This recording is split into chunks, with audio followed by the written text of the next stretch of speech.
YouTube, how's it going? The Goat House is back. Recapping last night's Thursday night football game between the Titans and the Jaguars. Jaguars 20, Titans 7. That was the final. I'll give you my thoughts on the game in just a second. We have a subscriber goal of 40K by the end of this year. Please help us out by subscribing. We got you covered with full NFL content, recaps, power rankings, predictions, score predictions, locks of the week, plenty more. Go ahead and turn notifications on. Click that like button. Check us out on Twitter as well. We tweet during live games. Recapping this game. This game was set, and the momentum was set for the Jaguars, really, with the Adoree Jackson fumble on that first that first punt play. Not sure what he was thinking. I mean, he let the ball bounce, and then he tried to scoop it up. I think what he wanted to do originally was fair catch it. And he did that, a couple punt plays later. I think the next one, actually, he should have fair caught it and just kind of let it bounce, but I knew it was a disaster about to happen when he was chasing down that ball and tried to scoop it up as he got hit. Huge mistake. Another one of those, weird things happening on Thursday night. I feel like Thursday night has been weird so far this year, and just stuff like that just seems to happen. I don't know what made him do that, but a huge mistake and costed them. It set the momentum. I mean, I can't sit here and say if that didn't happen, the Titans would have won because they really couldn't get anything going on offense, but you could make that case that it really set the tone in this game the wrong way for the Titans and obviously the right way for the Jacksonville Jaguars. Breaking down the Titans, after that terrible play, the play calling and the coaching was just terrible. I mean, that's the best way to describe it. It was just terrible. Early in this game, I mean, they had 2nd and 20, 2nd and 19 at times. In every first down, it seemed like they were running the ball. Just running the ball, getting not too much. Henry was able to get some good runs. He doesn't look like he has the burst he had last year. I thought at the end of last year he had this burst. Everyone knows he's a big guy, breaks a lot of tackles, maybe the hardest guy to bring down on any running back in the league. But I saw this burst at the end of last year that I did not see yesterday.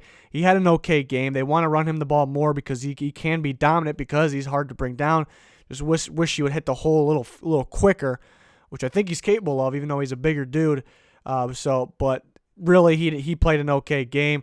The Titans' game plan is to kind of feed him, but they kind of have to go away from that when they're down so much. And what caused that is just too many runs at first, and weird situations, like I said, 2nd 19, 2nd 20, that special teams mistake, and just the lack of anything getting going on offense. So that's why all of that combined is why the play calling was pretty bad. They pretty much set themselves up for a 3rd down where they have to throw. The entire world, people that don't know football, know the Tennessee Titans are passing the ball because it's 3rd and long. So it's pretty easy to play defense when you know what type of play the team is running. A big part of defense is guessing. It's recognizing offenses, how they're lining up, and try to make an educated guess on what the play may be. And you have a 50-50 shot at what type of play it could be. And the Titans made it very simple for the Jags and pretty much told the entire universe what type of play was coming when. And that's where the play calling and coaching came into play. But more of the coaching I blame on Vrabel is not kicking that field goal early in the second half there where they had a bunch of opportunities. And I think he was just insisting on getting in the end zone because they had the opportunities. Mariota missed Delaney Walker, then almost threw a pick, which would have been a great pick, one-handed. But he had opportunities to score. If Mariota just put that one a little further, that's another touchdown. So I think Vrabel's saying we're right there. It's just this close. We're going to go for it here. We're going to get it. I understand that, but it was still just 100% the wrong decision. You kick a field goal. At the end, it didn't matter anyways, but if you go back and look, you wouldn't have been able to prick that. It would have been 10 to 17 if they kicked that field goal when they got the ball back, and they would have had a chance to be in that game, but the Jags ended up kicking a field goal later, but it's just not smart coaching. The coaching's not smart. You have to kick that field goal, and that's where it kind of brings up Mariota, and the offensive line was not good. The offensive line was really bad. Mostly it was they were allowing a collapsed pocket is what they were allowing most of the times. Mariota had really no room to bounce around or even because he can run. He had no room to run around, and he's getting hit by his own offensive lineman. Seen him trip over his own offensive lineman. So that was a problem. It wasn't all collapsing, though. Sometimes Mariota did hang on to the ball a little long, but I don't blame him too much when the pockets completely collapse. Then sometimes they just got straight up pressure, we have to credit the Jags pass rush. It was phenomenal. Calais Campbell had a dominant game. Josh Allen, the rookie, looked really good. Dwayne Smoot looked really good. So a bunch of guys stepped up for the Jags. You have to give them credit. The Titans need Taylor Lewan, but they also need help on the right side. Jack Conklin is not cutting it. An unfortunate former first-round pick. That last sack where Conklin got Mariota. He tripped over him, but it was because the pass rush pushed him straight back. You cannot get blown off the ball like that and get outmatched, strength on that play, if that makes any sense. But that's what happened. So the pocket collapsing was a big reason Mariota struggled, but he did struggle, like I mentioned, that red zone trip where he had Delaney Walker wide open. On that play, he actually moved around and stepped up in the pocket perfectly. He just missed the throw, almost threw a pick there. He had a few good sideline throws when he was able to have time, but a lot of throws you'd like to have back.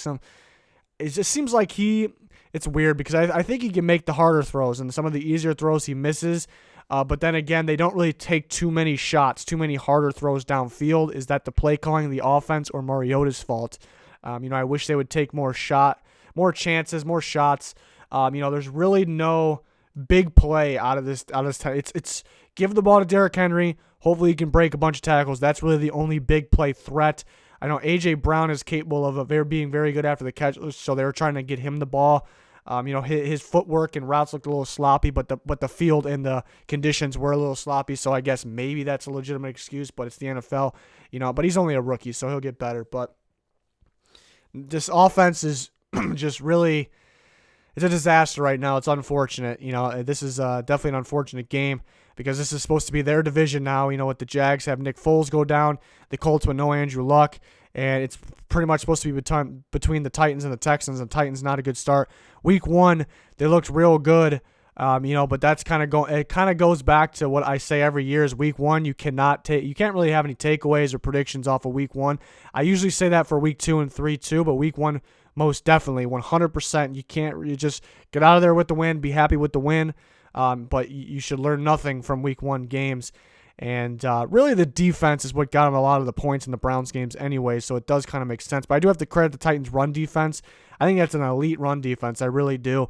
In terms of pass defense, they're solid. They were giving up a little too much cushion on the outside, and they need more of a pass rush. They definitely need another pass rusher. Most of their pass rush is coming from their inside linebackers on blitzes, who are also the guys stopping the run as well. So that's unfortunate. They're loaded in the middle there, but the defense is good, though. That's not the problem. Having this good, this defense can be a top-tier defense that can win a Super Bowl, but the offense, on the other hand, most definitely not. 100% not. So it's unfortunate to have a defense like that this time of year. This type of NFL season, and lacking the offense. It's just very unfortunate. Really, it's tough to. I'm not going to have too many predictions off of only Week 3, especially a game that the momentum started off with bad special teams play. But it's tough to see this play calling. I don't really see play calling get better in a season. It's usually you have the identity of it. It kind of stays the same. So I don't know. Play calling is pretty bad. I don't know if they don't trust their quarterback maybe, but if you put Tannehill in there, which could be coming soon, I don't think that's going to change a thing. I really don't. There's more problems in the quarterback, way more, bigger problems in the quarterback. So that's my take on the Titans. The Jags, Gardner Minshew played. He didn't have an outstanding game. People are getting hyped because he's just a rookie, a 6th-round pick. He's a very likable guy, but he had a good game. Better than maybe a good game. Some of the balls he was throwing is just surprising. It's crazy that he is better than some other starting quarterbacks in the NFL. There's a bunch of other, now veteran NFL quarterbacks that are struggling, and people are kind of blaming it on rust, let them get going, and that could be the case. But then it's crazy how you have a 6th-round rookie playing with the Jags with not a whole bunch of weapons, and he's playing just fine. It's weird. It's strange. It's almost like a slap in the face. He played a good game. Seems good in the pocket, able to move around. He's not afraid to run too. There's some of the easier throws he would like to have back. His receivers didn't look too good really either, though. Some drops. It was raining, but could use a better receiver. Pass protection was great. You look at the run blocking, maybe it wasn't too hot. I do blame Fournette. We'll talk about Fournette in a little bit for some of that. But the pass protection was just great. Minshew, not much pressure at all. Had time, had ability to move around the pocket, and no sacks. I was saying all last night and this morning when I woke up, I just still cannot believe they got Jawan Taylor in the second round. He was my number one offensive lineman in the draft, my 6th overall player in the draft. And I kept saying, if you remember, we were live during the first round of the NFL draft. He was my number one player on the board, like throughout that first round. So, like after guys started coming off, I'm like, all right, this next team's got to take him. Nope, this next team's got to take him. And then all of a sudden, an injury came up that nobody heard about until then. And he's been 100% healthy since. So I still can't believe they stole him. That was like the last piece of the puzzle. They needed a right tackle. So, yeah, they stole him, and that he looks good. He's today's right tackle. He kind of lets guys get off the ball to the outside. He's not going to give him anything up in the inside, and he has the quickest feet, quickest hands, and just great execution on the contain around the outside of the quarterback is beautiful. And we've seen him. He really stood out in the tape when he played Josh Allen at Kentucky last year when Jawan Taylor was at Florida. And we know he can block, and now he's on the team with Josh Allen, and we know he can block those types of guys. So he's an impressive guy. The pass rush was phenomenal. Talking about Josh, we already talked about him. Calais Campbell had an insane game. Josh Allen and Dwayne Smoot was great. Really, everybody on the defense played very well. Ronnie Harrison was all over the place. It seemed like it's a good young safety from Bama. So very impressive defense. Obviously, it's we come to expect it from the Jags. The only bad thing I did say the run blocking could be a little better. I think they can do a little better job, I guess, containing almost on the run blocking. There's no outside, the scheme doesn't seem right to me. That may have something to do with DeFilippo being in there. I mean, he called plays pretty well last night, but it seemed like the Vikings had the same issues in the running game last year. With DeFilippo, now it's all fixed. So I don't know. He called plays very well last night. So you got to give him the credit. Fournette was hesitating a lot in the backfield. There was not much he can do on a lot of these carries. I know there was a great run defense in the backfield a lot, but I saw a lot of hesitation. To me, even if there isn't a hole, you have to be quicker to find the alternative, or if there's nothing, you have to just hit. You have to create a hole yourself. Really, I have no choice. And Fournette didn't have that. And even that last run that got him into positive yards, he was actually negative yards before that. He hesitated big time. That's why I was just kind of shaking my head on that. It kind of shows what can happen with running backs sometimes, because that really it wasn't a good carry. It wasn't a good carry until he got past line of scrimmage, broke a tackle. And then, it's a play he should be gone on too. Overall, if you look at the stat, it's a good run. It's a long run. But he's got to hit that hole harder. It was there that time. The Titans were kind of out of the game. I'm not really pleased with his play so far. But everything else has been great for the Jags. It's impressive they can still compete for the division. They can still, win games with Gardner Minshew. Imagine if they had Nick Foles right now. It's unfortunate they got hurt. They do need another receiver. The running game needs to pick up a little bit. And we'll see what happens with the Jalen Ramsey situation. I have a recent kind of rumors and trade scenarios video on Jalen Ramsey, and there's one team that at the very end, the last team I talk about that I would 100%, if I was a part of that front office, I would make a move and trade for. If I'm part of that team, that one team, I think they have to trade for Jalen Ramsey for the price even that the Jaguars want for him. So you can check that video out. We'll be back with more recaps after Sunday's action.